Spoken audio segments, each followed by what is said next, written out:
घोडबंदर येथील वाहतुकीच्या दृष्टीने अत्यंत महत्त्वाचा असलेल्या भाईंदरपाडा उड्डाणपुलाचे बुधवारी दिनांक 14 मे रोजी लोकार्पण उपमुख्यमंत्री एकनाथ शिंदे यांच्या हस्ते संपन्न झाले। यावेळी स्थानिक आमदार आणि परिवहन मंत्री आणि इतर पदाधिकारी मान्यवर उपस्थित होते। हा उड्डाणपूल सुरू झाल्यामुळे या भागात होणाऱ्या वाहतूक कोंडीतून नागरिकांना मोठा दिलासा मिळणार आहे। तसेच परिसरातील नागरिकांसाठी उड्डाणपुलाखाली भुयारी मार्गिका देखील बांधली आहे। त्यामुळे अपघातावर आणि बेशिस्त वाहतुकीवर देखील आळा बसण्याची शक्यता आहे। गेल्या काही दिवसांपासून हा पूल बांधून पूर्ण झाला होता, परंतु लोकार्पण होऊ न शकल्यामुळे पूल सुरू झाला नव्हता। ठाणे, भिवंडी, मुंबई आणि नवी मुंबई या शहरातून बोरीवली, वसई, विरार आणि गुजरातच्या दिशेने हजारो वाहने वाहतूक करतात। तसेच वसई भागातील नोकरदार देखील घोडबंदर रस्तेमार्गे ठाणे, नवी मुंबईच्या दिशेने येत असतात। गेल्या काही वर्षांपासून मुंबई महानगर प्रदेश विकास प्राधिकरणाने घोडबंदर मार्गावर वडाळा, घाटकोपर, कासारवडली आणि पुढे गायमुख या मेट्रो 4 आणि 4A मार्गिकेच्या निर्माणाचे काम सुरू आहे। त्यामुळे घोडबंदर मार्गावरील सेवा रस्ते, मुख्य रस्त्यांलगत आणि दुभाजकांवर ठिकठिकाणी मार्गावर रोधक उभारले आहेत। त्याचा परिणाम येथील वाहतूक व्यवस्थेवर होतोय। घोडबंदर मार्गावर सध्या चितळसर, मानपाडा, पातलीपाडा आणि वाघबीळ भागात उड्डाणपूल आहेत, परंतु वाहनांचा भार आणि अरुंद रस्ते यामुळे घोडबंदरवरील वाहतूक नेहमी संथ असते। घोडबंदर मार्गावरील भाईंदरपाडा परिसरातील लोकवस्ती वाढली, तसेच या भागात आणखी एक उड्डाणपूल निर्माणाचे काम MMRDAने सुरू केले। या उड्डाणपुलाचे काम पूर्ण झाले। हा उड्डाणपूल बुधवारी सुरू होण्याची शक्यता आहे, अशी माहिती सूत्रांना दिली। उपमुख्यमंत्री एकनाथ शिंदे यांच्या हस्ते या पुलाचे लोकार्पण झाले आहे। उड्डाणपूल सुरू झाल्यामुळे भाईंदरपाडा, नागला बंदर, गायमुख, कासारवडवली भागात होणाऱ्या कोंडीपासून नागरिकांना दिलासा मिळणार आहे। उड्डाणपुलाखालून 2 भुयारी मार्गिका जातात, त्यामुळे परिसरातील नागरिकांना ये-जा करण्यासाठी उड्डाणपुलाखालून वाहतूक करण्यास किंवा मार्गिका ओलांडता येऊ शकते। त्यामुळे विरुद्ध दिशेने होणाऱ्या बेशिस्त वाहतुकीस आळा बसू शकतो।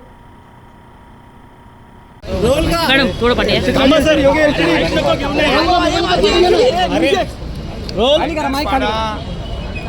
वेळेत पूर्ण झालेलं काम आहे। भाईंदरपाडा इथं उड्डाणपुलाचं आपण उद्घाटन केलेलं आहे आणि आताच मुख्यमंत्री महोदयांच्या उपस्थित आपण तिकडे दहिसर ते काशीगाव या ठिकाणी त्याचंही ट्रायल रन MMRDA मध्ये MMR क्षेत्रामध्ये त्या ठिकाणी डबल डेकर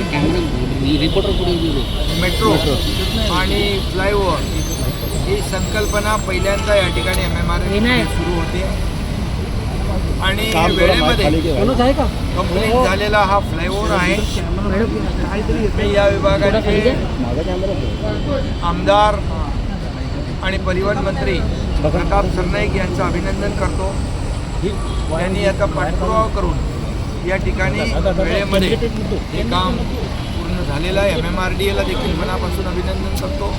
त्यांच्या सर्व मुखर्जी आहेत, त्यांची टीम आहे, त्यांचं मनापासून अभिनंदन करतो। चांगलं काम, उत्तम क्वालिटीचं काम या ठिकाणी झालेलं आहे आणि याचा फायदा म्हणजे खालून पण गाड्या जातील, वरून गाड्या जातील, त्याच्यावर मेट्रो जाईल, त्यामुळे तिहेरी फायदा तिथल्या जनतेला होईल आणि त्यामुळे ट्रॅफिक डिकंजेस्ट होईल। यामुळे इथं घोडबंदरवर होणारी वाहतूक कोंडी जी आहे ती दूर होईल आणि मेट्रोचं नेटवर्क जे आहे आता वडाळा ते गायमुख, आताच आमची चर्चा झाली मुख्यमंत्री आणि आमची आणि मंत्री महोदयांची की गायमुख ते आपला दहिसर चेक नाका हा जो काही स्ट्रेच आहे तो देखील तात्काळ सुरू करायचा, त्याचं लँड ॲक्विजिशनचं काम सुरू करण्याची सूचना दिलेली आहे। त्यामुळे पूर्णपणे वडाळा, गायमुख ते दहिसर ते अंधेरी, अंधेरीवरून मग मुंबई असं पूर्णपणे सर्किट तयार होईल, लूप तयार होईल आणि मुंबई MMRमधला माणसाला या ठिकाणी कुठूनही कुठं जाता येईल। हे जे आता मेट्रोचं ट्रायल रन घेतलं दहिसर ते काशीगाव आणि अंधेरी मेट्रो 9, ही मेट्रो 9 जी आहे ती अनेक मेट्रोला जोडते आहे। मेट्रो 2A ला जोडते, मेट्रो 7, मेट्रो 7A, मेट्रो 10 ही आपण आता इथं हे बोलतोय ते, याचबरोबर विरारपर्यंत आणि एअरपोर्टला देखील ती कनेक्ट करते। त्यामुळे पूर्ण MMR जे आहे या मेट्रोमुळे, नेटवर्कमुळे कनेक्ट होणार आहे।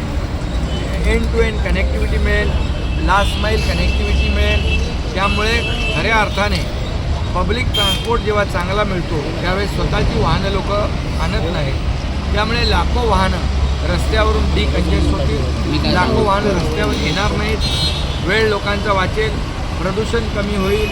आणि म्हणून या ठिकाणी हे देखील आता आपण मेट्रो बघतो आहे. आमचा प्रयत्न आहे की या वर्षाअखेरीस इथला देखील ट्रायल रन झाला पाहिजे, अशा प्रकारचा प्रयत्न आमचा आहे. आणि म्हणून एक मेट्रोचं जे काही नेटवर्क आहे, नेटवर्क आपण पूर्ण MMRमध्ये 337 किलोमीटरचं करतो. आणि ज्यावेळेस इथं देखील मेट्रो ठाण्यामध्ये फिजिबल नाही आहे, मेट्रोला तेवढी रायडरशिप नाही आहे, अशा प्रकारचा मुद्दा निघाला होता, तेव्हा मुख्यमंत्री पृथ्वीराज चव्हाण साहेब होते. परंतु तेव्हा प्रताप सरनाईक, मी सगळे लोकांनी जो काही आग्रह धरला आणि मग या मेट्रोला मान्यता मिळाली. आणि मग देवेंद्र फडणवीस मुख्यमंत्री असताना त्याला चालना मिळाली. आणि त्यानंतर मी मुख्यमंत्री झालो तर आणखी जोरात चालना मिळाली. आता आमची टीम आहे, त्यामुळे आता देवेंद्रजींच्या नेतृत्वाखाली हे सगळं जे काही मेट्रोचं MMRचं नेटवर्क आहे, अगदी यामध्ये रायगड आपण टच करतो आहे, यामध्ये ठाणे जिल्हा टच करतो आहे, या ठिकाणी पालघर म्हणजे विरारपर्यंत आपण टच करतो आहे. त्यामुळे NTV न्यूज मराठी ठाणे.